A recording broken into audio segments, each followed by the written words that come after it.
Hello my fellow book addicts, Megan here, and time for another book review. Today I'm going to be talking about The Death of Dulgath by Michael J. Sullivan, and this is book 3 in the Rhaenyra Chronicles series. So this is probably my third time reading this book, and this is the first chance I've had to actually sit down and film a review for it.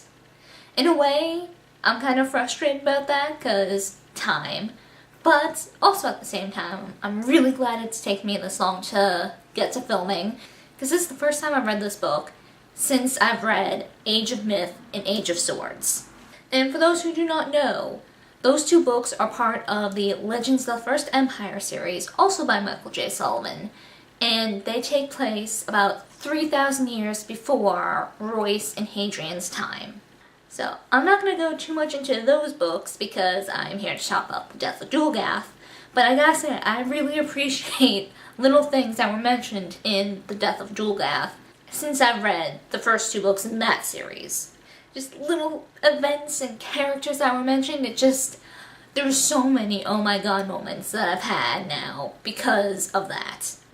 Just little things like that made this book so much more enjoyable to me now that I've actually gotten them.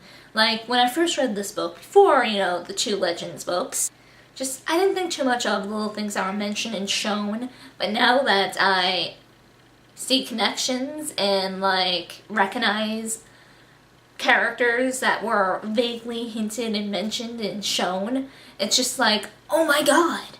It was just oh my god, I know who that character is. I know what that is. I know what happened. I know how things came about. I just think it's really fun to have those little things in there. Helps really connect the series a bit more. And it just made me smile being able to make those little connections. So that's all I'm going to say on that aspect because I don't want to give spoilers even accidentally for Age of Myth and Age of Swords. Though if you have not read them yet, I highly recommend them. Especially if you enjoyed the Rhaenyra Revelations and the Rhaenyra Chronicles. So, back to the book itself. Royce and Hadrian have been partners for yet another year. A year has passed, and Rhaenyra is doing pretty good for itself. Royce and Hadrian, while they are definitely not at each other's throats like they were in the Crown Tower, they certainly don't completely understand each other yet. And they don't always agree,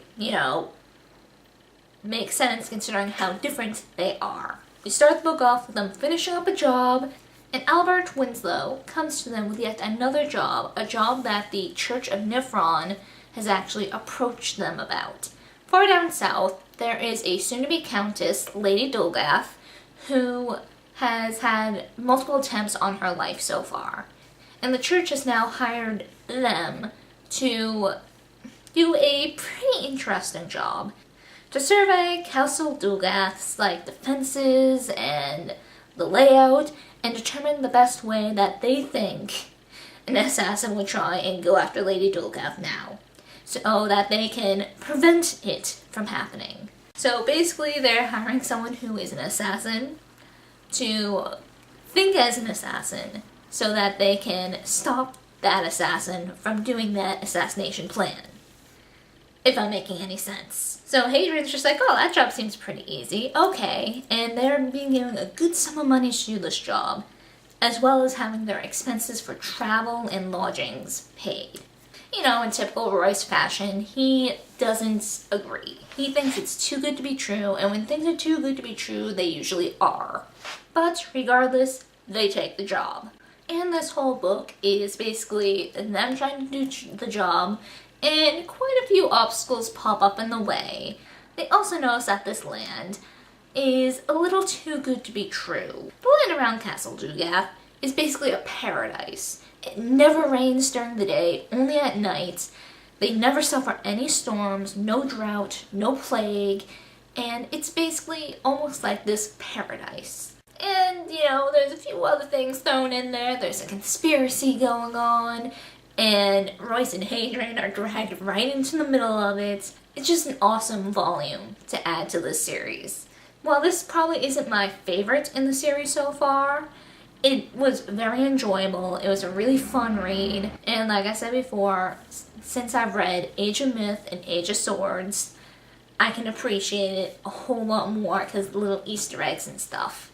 So that's all I feel comfortable saying without going into more spoilery parts. So if you have not read The Death of Dulgath yet, I highly suggest you pick it up. So if you have not read The Death of Dulgath so far, I highly suggest you click away now and come back after you catch up to discuss. So another thing that I really enjoyed about this book that has been bugging me for a long time was answered.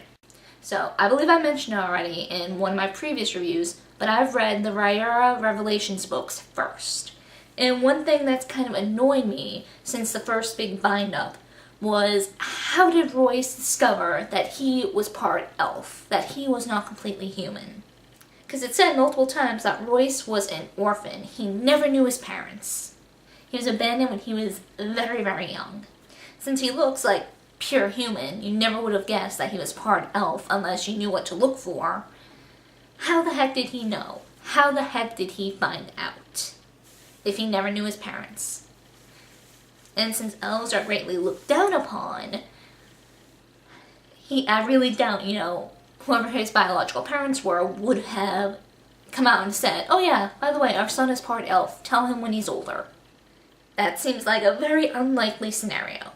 So, throughout the whole Rhaenyra Revelations books, I wanted to know the answer to this, because it was just a little thing that was bugging the ever-loving heck out of me, and we never got that answer. Then I read The Crown Tower and The Rosenthorn. Still no answers. And then this came along, and we finally got the answer. And just the satisfaction I felt at finally finding out was just immense. I don't know if that one thing was bugging anyone else, but it annoyed me so much. I also like how we get to see more corruption in the Church of Nephron and see what they are trying to push towards. A little foreshadowing stuff of what is to come in the next series. I feel so bad for Hadrian. He is just having no luck with the ladies at all so far. He had feelings for Gwen, and she clearly doesn't feel the same. While initially you might think Royce and Gwen might not go well together because Gwen is just so nice and calm and understanding and she is not Royce. She is nothing like Royce, except they both had a sad past. They haven't had much of a childhood, but opposites clearly attract because they are I find them super adorable together. And just seeing the two of them interact together, even if it's like a short, simple interaction, it's super sweet and it makes my heart happy. I just really wish we could have seen a bit more of her in this book, but considering how far from Medford they are, what else am I going to expect? And I just really hope we see more of Gwen in future books in this series, because I love Gwen. She is awesome. I noticed I got a little turned around there. I was talking about Hadrian and his poor luck with women. Him and Scarlet, they could have been cute together, but wasn't meant to be apparently. Hadrian and Gwen, didn't happen. Hadrian and Scarlet, didn't happen. This poor guy just has no damn luck. And because Scarlet, we learned more about Royce's little history with the Black Diamond, and it wasn't a whole lot that we don't know already, or couldn't guess already based on the previous two books, but it was nice to see that Scarlet kind of brought out that extra little info, if only for poor Hadrian's sake.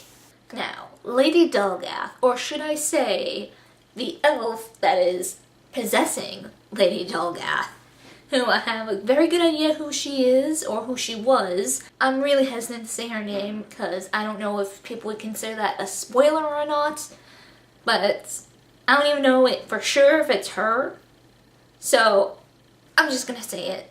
I think it's Arian from the Legends of the First Empire, and if it is, it makes me concerned as to what's going to happen to her in the future books, especially where we left off in Age of Swords, because it's just like, oh my god, what the heck did she do? What the heck happened to her?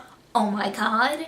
But yes, she is the one who told Royce what he was, and just how much she threw him for a loop with how easily she saw through him was amazing. And part of me really hopes we kind of see a little more of her in maybe future Chronicles books. I highly doubt it, but it'd be really interesting to see like how she goes from where we left off. Yeah, it's just, I think it'd be kind of interesting to see where things have led for her as Lord Fox in the future. Like if she managed to get past the trial period and become an Earl, or if something happens and she has to possess a different body. Like I said, part of me kind of doubts that's going to happen since this is a book about Hadrian and Royce, not about Arian. And also, since the name was mentioned, I am not gonna worry about spoilers for that. When the name Bryn was mentioned, I was just like, oh my god, yes! And just reading about some of the things that Bryn supposedly did makes me really curious to see what she does in the future Legends of the First Empire books, and how they different from what history claims she did. Another thing that I really enjoy was seeing how the church, how corrupt they are and how willing they are to reach their goals because they feel they are in the right, and to the drastic means of which they are trying to do it. And I like the build up for that. You know, we got a little start of that in the Rose and the Thorn, and it's nice to see that continue. And I'm curious to see how that will continue in any future books. Because I know we got the Disappearance of Winter's Daughter coming out soon, which I am super pumped for. Because I love to read me some Hadrian and Royce. They're just a duo who has become very near and dear to me. And any more of them that I can get, I will happily take, I will happily read, without question. So I think that was all I was aiming to cover for this review. You know, talking about the church, the connection to the Legends of the First Empire series, and all that. And yeah, like I said, all in all, I thought this was a great addition to the series. While not my favorite, it is still definitely awesome and entertaining, and I look so forward to reading The Disappearance of Winter's Daughter. So with that said, that is it for this video, and I hope to see you guys next time.